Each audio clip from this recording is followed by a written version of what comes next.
मंदिरों को बहुत ज्यादा पर्सनलाइज किया गया है। जितने भी धार्मिक स्थान थे उनको बहुत ज्यादा पर्सनलाइज किया गया है। और पर्सनलाइज करने का कारण ब्राह्मण समाज की एक व्यक्तिगत, ये जितने भी पुराण लिखे गए हैं उस उन सबको, और शिव पुराण भी उसके अंतर्गत आती है, ठीक है, सबको स्वामी दयानंद सरस्वती ने सिरे से नकार दिया। और स्वामी दयानंद सरस्वती क्यों कहते थे कि मानो मत जानो, उसका कारण ये था कि वो एक सच्चे आध्यात्मिक गुरु थे। वो कभी इस कास्ट सिस्टम में, इस कास्टिज्म में, ठीक है, बंटवारे में, ऊंच नीच में विश्वास नहीं करते थे। और इतनी गहराई से जानने के बावजूद भी क्यों गौतम बुद्ध ने एक अलग विचारधारा की शुरुआत करी, क्यों स्वामी दयानंद सरस्वती ने आर्य समाज की शुरुआत करी, क्यों गुरु नानक देव जी ने एक सिख धर्म की स्थापना करी। और और बाकी उसके अलावा बड़ी सिंपल सी बात है, आप अपने कर्मों के हिसाब से शूद्र हो, अपने कर्मों के हिसाब से आप क्षत्रिय हो, अपने कर्मों के हिसाब से आप वैश्य हो। हर हर महादेव, जय बजरंगबली। सनातन धर्म की अगर बात की जाए, मेरे पास एक सवाल बहुत इंटरेस्टिंग आया है कि क्यों सनातन धर्म से कुछ विचारधाराएं अलग हो जाती हैं। और ये बहुत इंपॉर्टेंट सवाल है, और शायद हमारे समाज के एक तबके को थोड़ा सा बुरा लगने वाला है, जिसकी मुझे जरा भी परवाह नहीं है। पहली चीज, ब्राह्मण समाज के ऊपर, जैसे कि हम लोगों ने, मतलब वेदों में मुझे नहीं लगता कि ये कास्टिज्म का जिक्र कहीं है। ब्राह्मणों का थोड़ा सा जिक्र है। ब्राह्मण, मैं इनकी बात नहीं कर रहा हूं, ये बात मैं पहले भी वीडियो में कह चुका हूं कि ब्राह्मण से मेरा मतलब तिवारी, त्रिपाठी, चौबे, दुबे, पाठक नहीं है। एक ब्राह्मण से मेरा मतलब है ऐसा व्यक्ति जिसको ब्रह्म ज्ञान हो, जिसको आत्मा का ज्ञान हो, जिसको आध्यात्मिक ज्ञान हो। मेरी नजर में वो ब्राह्मण है। और बाकी उसके अलावा बड़ी सिंपल सी बात है, आप अपने कर्मों के हिसाब से शूद्र हो, अपने कर्मों के हिसाब से आप क्षत्रिय हो, अपने कर्मों के हिसाब से आप वैश्य हो। तो अब टॉपिक पे आते हैं वापस। विचारधाराओं का अलग होना कैसे संभव हो पाता है हमारे इस इतने महान सनातन धर्म के अंतर्गत। अगर इस दुनिया में देखा जाए तो सनातन धर्म के अंदर बहुत सारे विचारधाराओं ने, बहुत सारे अलग अलग धर्मों ने, अलग अलग विचारधाराओं ने जन्म लिया। अब सवाल यहाँ पे ये होता है कि जब स्वामी दयानंद सरस्वती जैसे महान आध्यात्मिक गुरु, ठीक है, गुरु नानक देव जैसे आध्यात्मिक गुरु, और आपका भगवान हर्षवर्धन महावीर जैसे जो जैन समाज के 24वें तीर्थंकर या गुरु रहे हैं, ठीक है, और अगर देखा जाए तो गौतम बुद्ध जैसे व्यक्तियों के सवाल जब ब्राह्मण लोग नहीं दे पाते तो ऐसी विचारधाराओं का जन्म होता है। आपको क्या लगता है कि विचारधाराओं का जन्म कैसे होता होगा?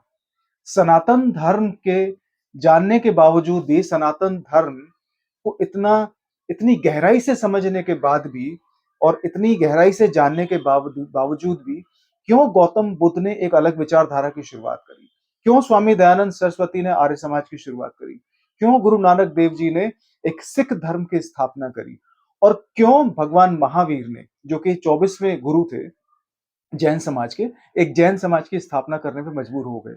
उसका कारण यह है कि इनके सवालों के जवाब हमारे उस समय के बुद्धिजीवियों के पास नहीं थे। और बहुत सारी समाज में ऐसी चीजें जिनसे ये गुरु, जिनसे ये विचारधाराएं सहमत भी नहीं थी। मैं ये नहीं कह रहा कि जैन समाज में, आर्य समाज में अलग अलग श्रेणी नहीं है या अलग अलग कैटेगरी नहीं है, लेकिन बात यहाँ पे ये आती है कि जब एक समाज के अंदर कास्टिज्म बहुत ज्यादा बढ़ने लगे तो जो ऊपर की कास्ट होती है वो निचले वालों को कुछ ज्यादा महत्व नहीं देती। और बात यहाँ पे शूद्र लोगों की हो रही है। तो बात करने की, अगर हम थोड़ा समझने की कोशिश करें, एक ब्राह्मण समाज में, एक तिवारी समाज में जन्म लिया हुआ लड़का एक ब्राह्मण समाज में जन्म लेने के बावजूद मूल शंकर तिवारी कैसे स्वामी दयानंद सरस्वती बना? सवाल यहाँ पे ये है।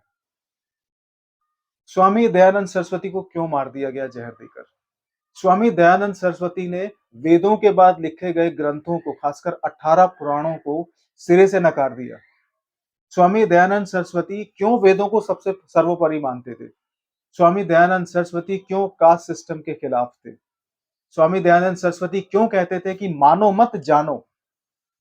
उसका कारण यह था कि वो एक सच्चे आध्यात्मिक गुरु थे। वो कभी इस कास्ट सिस्टम में, इस कास्टिज्म में, ठीक है, बंटवारे में, ऊंच नीच में विश्वास नहीं करते थे। हालांकि वो खुद एक ब्राह्मण समाज से थे। और एक ब्राह्मण समाज में पले बड़े होने के बावजूद भी क्यों उन्होंने अपने समाज के खिलाफ ये बातें बोली?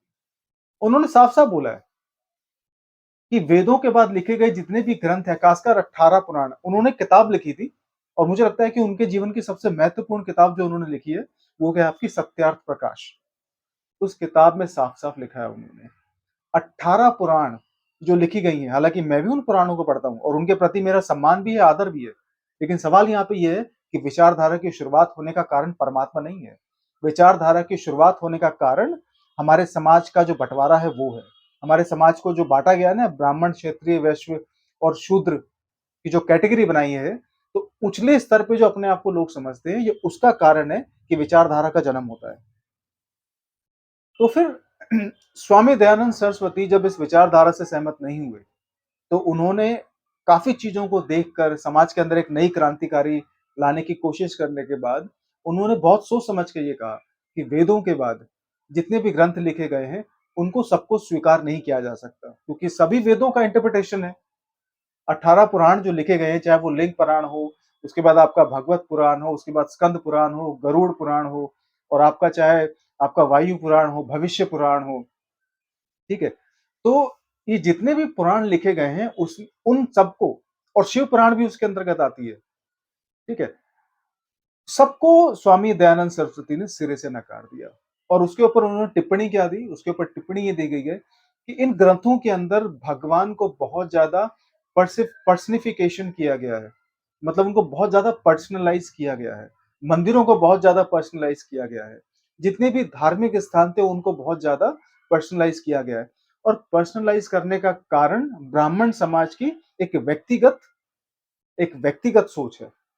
उन्होंने साफ-साफ बोला है कि परमात्मा को हमारे दिए हुए प्रसाद की ज़रूरत नहीं है, जो पूरे संसार को देता है परमात्मा, ठीक है? उसको हम क्या देंगे? तो परमात्मा को आप चाहे गोल्ड चढ़ाओ, चाहे चांदी चढ़ाओ, चाहे सोना चढ़ाओ, स्वामी दयानंद सरस्वती ने साफ-साफ कहा है कि अगर आप किसी मूर्ति की पूजा भी कर रहे हो, तो वो भी आपकी एक चेतना का स्तर है जिसका आप विकास नहीं कर पाए। तो स्वामी दयानंद सरस्वती कहते हैं कि आइडल पूजा, जो मूर्ति पूजा है, वो सही नहीं है, ठीक है? ये स्वामी दयानंद सरस्वती के विचार थे। उन्होंने कहा समाज के अंदर जो कास्टिज़्म है वो सही नहीं है। उन्होंने कहा कि अगर आप ग्रंथों में पढ़ के अगर परमात्मा को अपने हिसाब से अगर डिफाइन करना चाहते हो तो वो भी सही नहीं है। तो उन्होंने कहीं न कहीं ये कहा कि परमात्मा जो निराकार है, जो फ़ॉर्मलेस है, जिसका कोई रूप नहीं है, वही एक सत्ता है और वही यूनिवर्सल पावर भी है।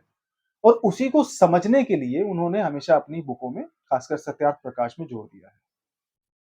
और सत्यार्थ प्रकाश को अगर आप पढ़ लोगे किताब को, उस ग्रंथ को, तो आपको समझ आ जाएगा कि स्वामी दयानंद सरस्वती की विचारधारा क्या है। अच्छा, उसके अलावा जब हमारे समाज का एक तबका जब उनसे खुश नहीं था, तो उनको ज़हर देके मार दिया गया। क्योंकि स्वामी दयानंद सरस्वती जैसे विचारक, स्वामी दयानंद सरस्वती जैसे आध्यात्मिक गुरु और धार्मिक गुरु समाज को एक नई दिशा देने की कोशिश करते हैं। और हमें बहुत सारी बातें स्वामी दयानंद सरस्वती जी से सीखनी चाहिए। और यही कारण है कि एक विचारधारा का अलग जन्म हुआ। यही कारण है कि आज आर्य समाज की स्थापना हमारे हमारे हिंदू समाज से थोड़ी-सी अलग हो चुकी है। बहुत सारे लोगों को कन्फ्यूजन होती है ना कि भई स्वामी दयानंद सरस्वती तो जो वेदों को सपोर्ट करते हैं, जो वेदों को सर्वोपरि मानते हैं, वो उनको फिर एक अलग समाज बनाने की ज़रूरत क्या पड़ी? उसका कारण ये था कि बहुत सारी ढकियानुसी बातें, बहुत सारा एक तरह से अंधविश्वास और बहुत सारी चीज़ों को बाँट कर समाज में चीज़ों को व्यक्तिगत तौर से इस्तेमाल में लाया जा रहा था। इसलिए स्वामी दयानंद सरस्वती ने चारों वेदों को सर्वोपरि रखा है। उन्होंने जो वेदांग लिखे गए थे, उनको एक्सेप्ट किया है। उन्होंने जो एक एक उपनिषद है, श्वेताश्वर उपनिषद, जिसके अंदर योग बताया गया है, उसको उन्होंने स्वीकार किया है। स्वामी दयानंद सरस्वती ने हमारे जो 6 दार्शनिक जो विचारधाराएँ हैं, जो हमारी जितनी विचारधाराएँ आती हैं, जो आस्तिक अ, उसमें आती है श्रेणी में, उन सबको स्वामी दयानंद सरस्वती ने स्वीकार किया है।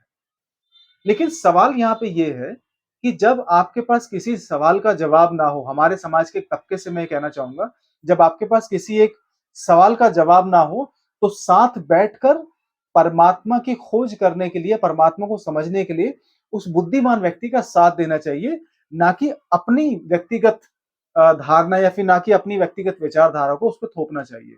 यही कारण है कि गुरु नानक देव जी ने सिख धर्म की स्थापना करी। यही कारण है कि स्वामी दयानंद सरस्वती जैसे विचारक ने आर्य समाज की स्थापना करी। यही कारण है कि गौतम बुद्ध के सवालों का जवाब नहीं मिला, तो आज हमारे पास बौद्ध धर्म है। और यही कारण है, जब भगवान महावीर के सवालों के आप जवाब नहीं दे पाए थे, तो हमारे पास आज जैन धर्म है। और पता नहीं, हो सकता है कि आगे और भी कई सारे जन्म के विचारधाराएँ बन जाए। तो सवाल यहाँ पे परमात्मा को समझने का है, विचारधारा बनाने का नहीं है। और ये ज़्यादा खुशी की बात नहीं है कि सनातन धर्म का हिस्सा होने के बाद ऐसी विचारधाराएँ बनी हैं। इसका कारण है कि कहीं न कहीं मतभेद था, और मतभेद था तो अलगाव है। तो स्वामी दयानंद सरस्वती जैसे आध्यात्मिक गुरु इस समाज में होते रहेंगे, और उनकी ज़रूरत भी है। लेकिन बात यहाँ पे अलगाव की नहीं, बात यहाँ पे स्वीकार करने की है। इसलिए स्वामी दयानंद सरस्वती कह के गए हैं कि परमात्मा को मानो मत, परमात्मा को जानो और दिल से जानो। हर हर महादेव, जय बजरंगबली।